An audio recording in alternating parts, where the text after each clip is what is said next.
y no que nos resbale por el costado, como suele suceder a una parte de la sociedad directa. Se habló de finanzas, se habló del Banco Central, se habló de energía, se habló de soberanía. Quiero subrayar que desde Grecia hasta la fecha, los grandes comediantes fueron los que interpretaron las perplejidades de los pueblos. Los grandes comediantes son los que pusieron en el escenario toda su capacidad histriónica para comunicar, para decir algo, para interpretar a esos que estaban del otro lado, porque el teatro en esencia es público y actores, y nada más. Y en esa comunicación de ida y vuelta, el comediante tuvo siempre, a lo largo de la historia de la humanidad, la enorme capacidad de interpretar y de representar esas perplejidades de los pueblos. Y cuando un trabajador o una trabajadora de la cultura, en cualquiera de sus disciplinas, trasciende a la vida política, está dando un paso enorme.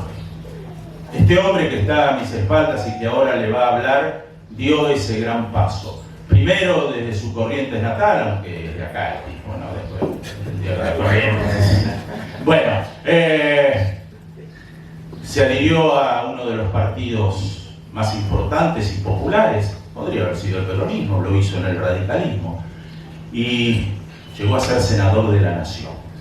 Y se puso del lado del pueblo. Acuérdense la campaña en favor de los ahorristas, cuando una de las etapas del ciclo de la restauración conservadora nos afanaba los magros recursos que teníamos ahorrados en los bancos. Corralito, Corralón. Y él se puso al frente de esa lucha. Y siguió adelante y tuvo innumerables proyectos y se comprometió siempre con el campo popular, como lo hizo Di Tulio, como lo hacen tanto todos los que hablamos aquí. Nito Artaza está con nosotros. El más radical de todos porque llegó 2 horas tarde. Como los radicales de verdad. Bueno, gracias Fernando por este espacio, amigas y amigos, gracias por la presentación y además a cada uno de los que me precedieron en el uso de la palabra. ¿Ya le dieron el aplauso al que hizo el otro? Sí.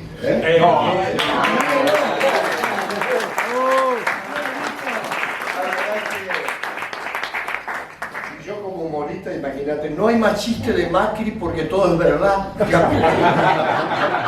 Hasta eso.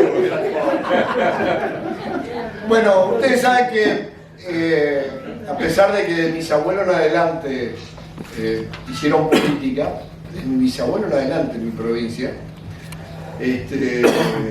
todo dentro del radicalismo en su época, y mi viejo y mi madre, que se fue de este mundo diciéndome: hijo, no abandones a mis pobres, a los del Yaguar Rincón, donde están en mi pueblo, y trato siempre de cumplir con esa premisa. Y desde ahí, quizás yo tenía esta cuestión pendiente con la política. Me tocó en el 2001 amplificar, quiero ser breve, amplificar el tema de los ahorristas en aquel momento, que era la gente que trabajaba y pudo ahorrar. Y tuvimos la problemática frente a los bancos, que siempre son los más poderosos en el mundo, se los termina subsidiando, inclusive en Argentina, con 20.000 millones de dólares. Cada amparo que se le pagaba a un ahorrista, los bancos no perdían nada, sino que el Estado los compensó con 20.000 millones de dólares. Miren lo que haríamos en la Argentina con 20.000 millones de dólares, ¿no? Y la primera lección de política, Victorio, me la dio un peronista. Me fui a verlo a Duhalde y a Labaña en su momento, estábamos con Perico Pérez, y nosotros éramos como 35.000 ahorristas rodeando la Casa de Gobierno, me acuerdo.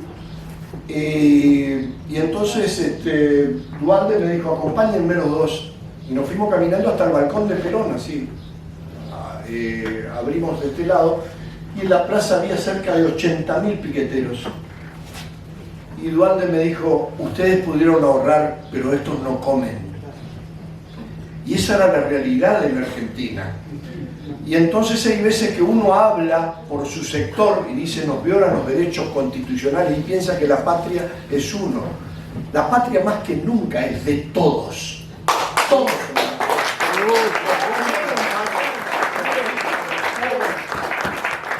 Los presos. Todos somos la patria. Y bajo ese concepto hice política. Me tocó una época difícil como era esa, me afilié cuando todos se iban al radicalismo. Muchos radicales que finalmente algunos dirigentes radicales que equivocaron el camino con el PRO, me decían no le pegues a los bancos que son los que financian nuestras campañas.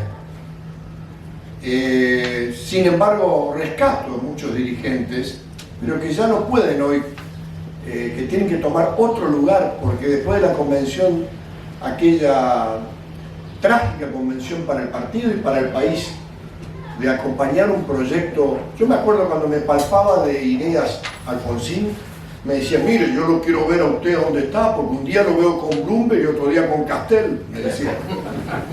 Y me decía siempre, acuérdese que usted está en un colectivo. Y yo a los gritos de la convención dije, el colectivo del radicalismo no es amarillo. Y lamentablemente se eligió ese camino. Un proyecto casi personal que cuando se terminan las ganas de hacer política de Macri se acabó el PRO y se acabó.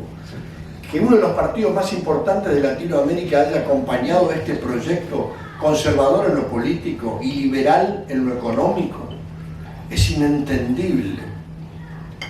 Recién hablaban aquí de energía, por eso quiero dejar algunos conceptos nada más, pero cuando se nombró al CEO de la Shell anglo-holandesa para que lleve adelante los recursos naturales no renovables de la Argentina como el petróleo, ahí debió terminarse la coalición inmediatamente del radicalismo con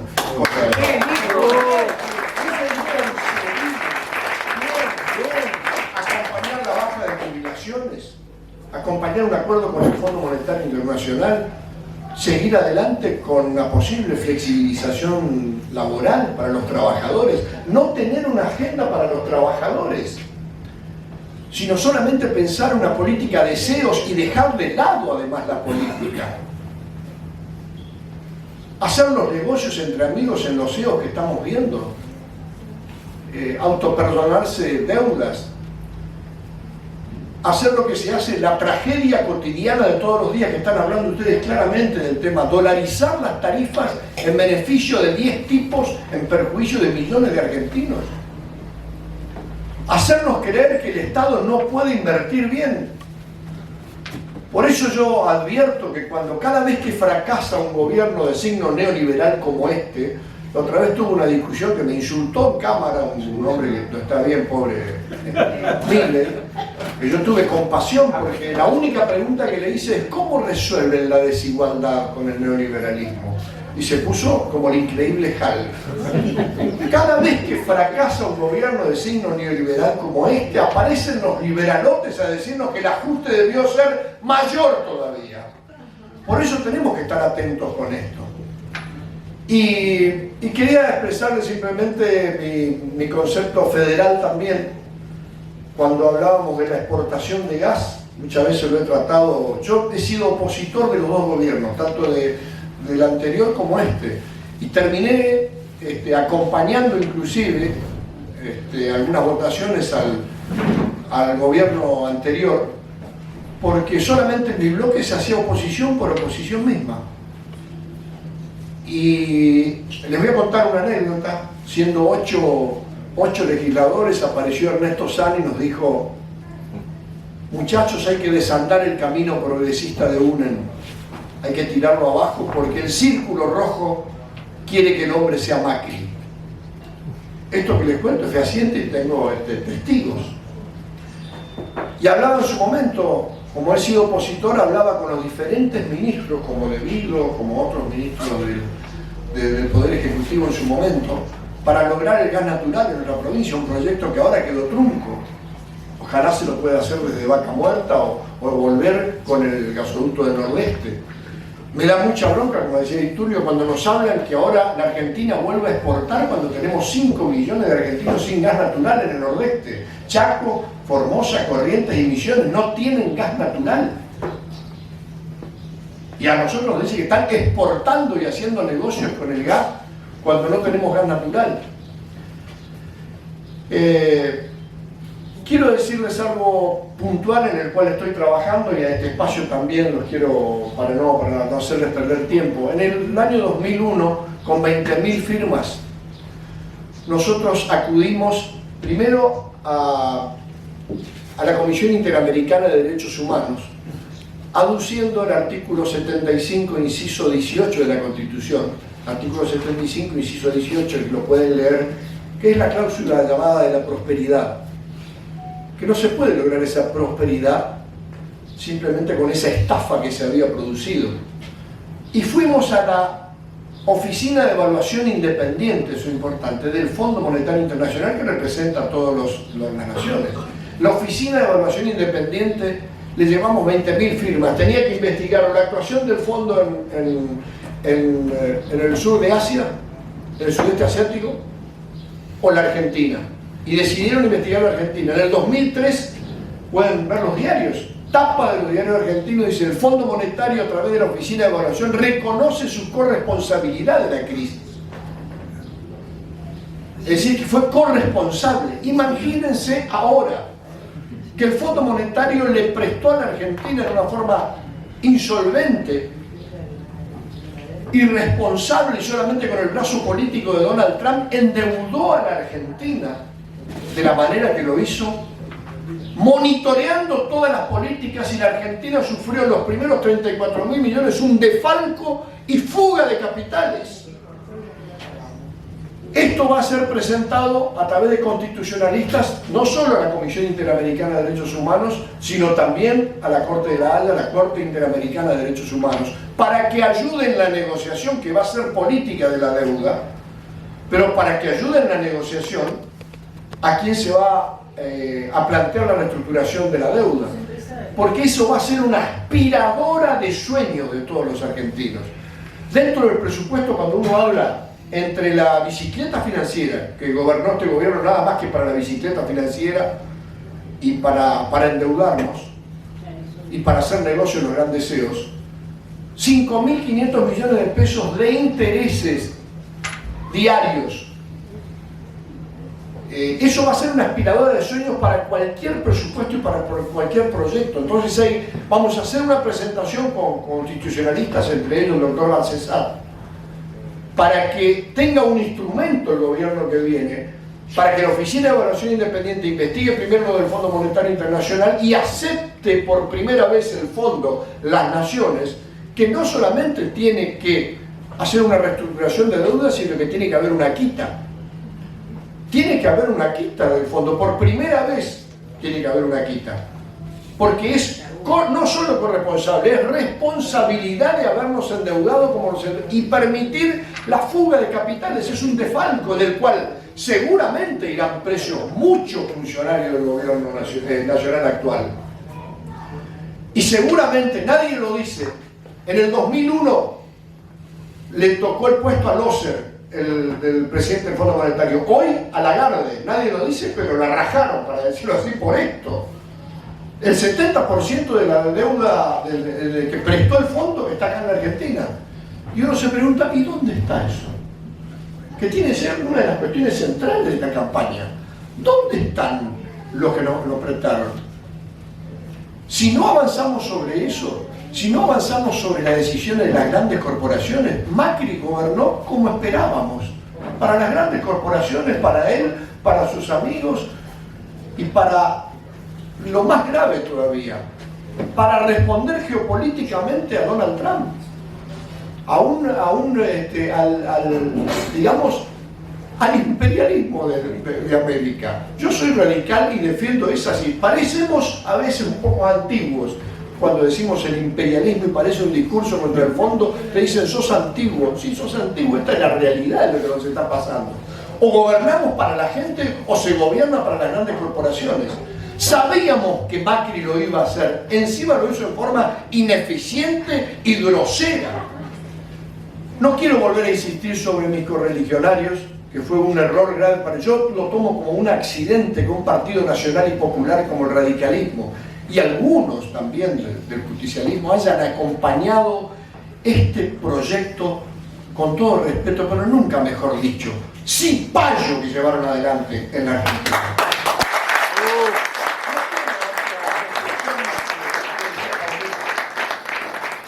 Por eso vamos a trabajar primero con la Oficina de Evaluación Independiente, a pedirle otra vez, yo les voy a pedir firma a los que nos quieren acompañar, que estamos haciendo la presentación la semana que viene, y además presentaciones judiciales ante distintos organismos nacionales. Acá en Comodoro Pi, a Lozano, no le dieron mucha bolilla porque bueno, acá cómo está hoy la situación, pero sin embargo hay que seguir presentando a nivel nacional y a nivel internacional.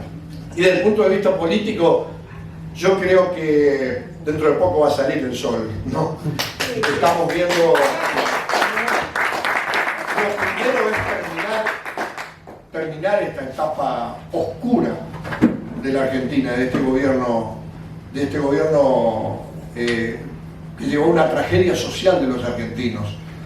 Y además acá en la capital, yo creo que hay una gran oportunidad. Estuve en un acto recién con el candidato, con Lamen. Yo creo sinceramente que hay una posibilidad y vale el esfuerzo, por eso esta reunión de todos ustedes, de acercar, de llegar primero al balotaje, y si llegaron al balotaje, hasta mañana, digo, con todo respeto.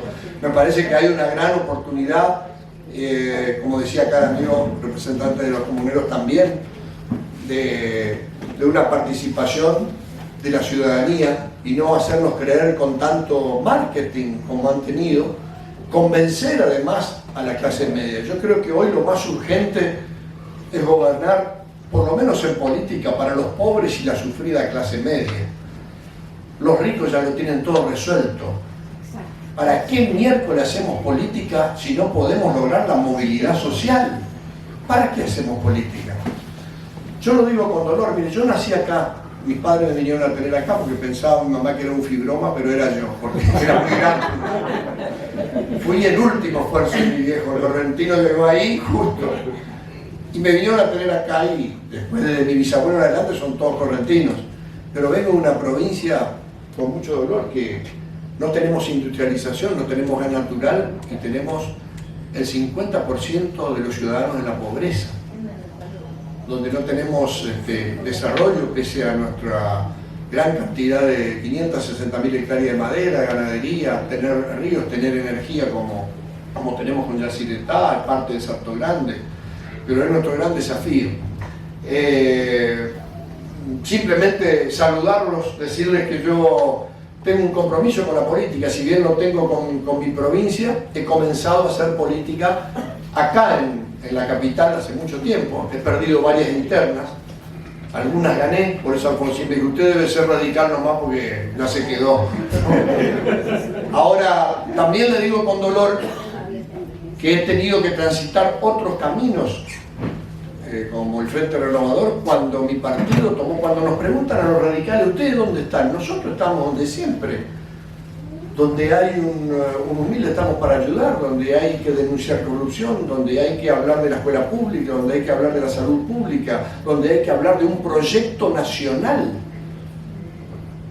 Porque muchos nos dicen, se perdió solamente por la economía, nos dicen algunos que el gobierno pierde esta elección por la economía. Hubo un voto, carajo, como decía Calabrini Ortiz, desde el subsuelo de la patria. Hubo un voto del subsuelo de la patria que se dio cuenta que este no era un proyecto nacional, sino era un proyecto que nos hablaba de las grandes inversiones, nos hablaba del Fondo Monetario, nos hablaba de que íbamos a ingresar al mundo, cuando no había un proyecto para los laburantes, para los trabajadores y para los argentinos. Hubo un proyecto del subsuelo de la patria, no solamente económico, eso sería subestimar a los argentinos. Estoy convencido también, de que se vienen mejores momentos, que el gobierno que viene va a gobernar mejor, como decía, con un gran desafío como funcionarios que han estado, va a ser un gran desafío gobernar mejor todavía de lo que gobernaron.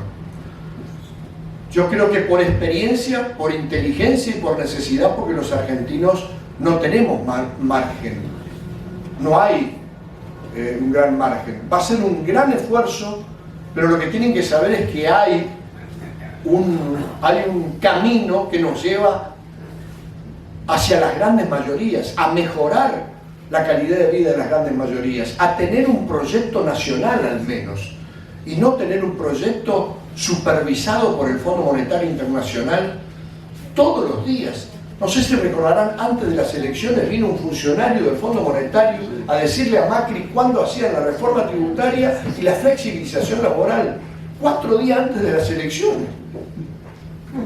Entonces, un proyecto nacional es el que tenemos que volver a recuperar. Yo me siento orgulloso de ser los radicales que me quedé en el mismo lugar. Orgulloso de ustedes, de muchos justicialistas, que hacemos política para servir y no servirnos de ella. Y creemos que la política es una herramienta de cambio, y creemos que el Estado Nacional también puede hacer inversiones para cuidar los recursos naturales no renovables.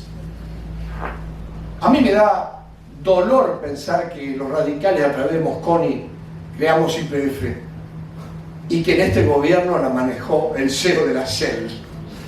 Con eso creo que se acabaron todas las palabras. Por eso con mucha energía me da ganas de saludarlos a cada uno, que lo vamos a hacer cuando terminemos. Le agradezco a Fernando que me dé este momento de espacio simplemente para saludarle, decirle que estoy en el mismo camino con los radicales que creemos en aquella democracia para siempre, un partido humanista como el que es la Unión Cívica Radical, de la democracia para siempre que propuso Alfonsín, que ese fue su principal objetivo, que con la democracia se coma, se cura, se educa. Y también a los peronistas, que en estas elecciones, y sobre todo lo de la capital, que tienen un gran desafío, como decía Evita, que dejen jirones de su vida, pero lleven con sus ideas a la bandera